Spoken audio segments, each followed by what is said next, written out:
All right, part 2 on our foam rolling tips with the foam rolling basics right here. Let's get to it. One thing you want to make sure of when you're rolling, depending on what area you're trying to roll for whatever reason. Is it preventative? Is it as a warm-up? Is it in reaction to an injury or some discomfort or pain in the area? Okay, you should know that, but there a little knowledge and acknowledgement, respect to the anatomy is in line. And I say that meaning if you're rolling, and I tell patients this all the time, if you're rolling, you want to try to stay away from rolling over some bony prominences in your body. Feel right here. We got this coming out right here, the trochanter of your femur. You don't want to roll directly over that. Right here, a lot of people roll the hammy. Up top, you have a bone right there.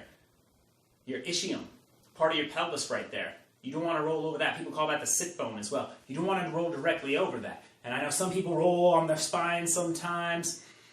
Take it or leave it. And I know I'd probably get shunned by the chiropractic community for saying that, but I'll be honest with you. Sometimes I'll roll the thoracic spine real gently. Exhale as I do so, and I get some nice relief. And it feels good. It's controlled. I take it from there. When it comes to these areas, like we talked about, the trochanter and the sit bone, the ischium, you want to make sure you don't roll right over the edge of that because those items right there are covered in something called a bursa, which is a fat pad.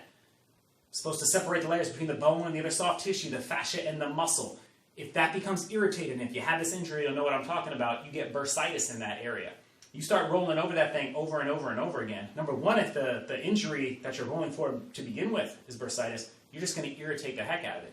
Number two, in trying to be proactive in rolling, if you flatten that bursa, you could create bursitis. So when we talk about that, if you're rolling the hammy, you're coming up through here, I'm stopping just south of that sit bone, just south of that ischial bursitis. Same thing on the side.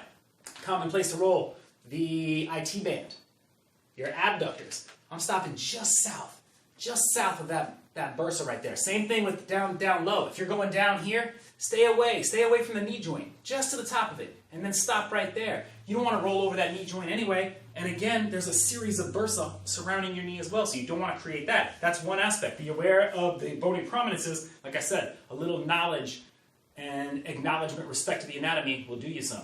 The other aspect of it, you don't have to become a contortionist in order to roll. Think about it. Slow, controlled.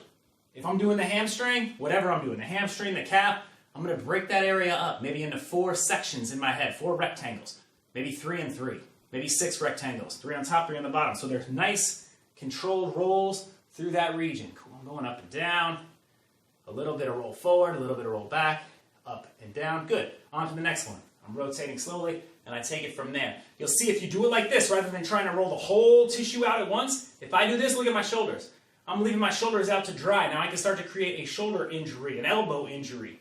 You want to make sure you're keeping everything else as neutral and as safe as possible. You're getting the core strength by going through this, but breaking it up into sections. Up and down, counting it off in your head, rolling through, maybe 5 to 10 passes on each one. You can go extra slow. Go extra slow. Squeeze that tissue. Get a little self-imposed trigger point therapy. Good. And then move on. Slowly move on to the next region and take it from there. So you want to make sure, again, be aware of the bony prominences. Don't create an injury that doesn't exist. Don't overroll. The other aspect as well, break it up into sections. More controlled movement right there. You'll get more out of the rolling if it is, in fact, a therapy that you're using to proactively be stronger and be better. So good luck.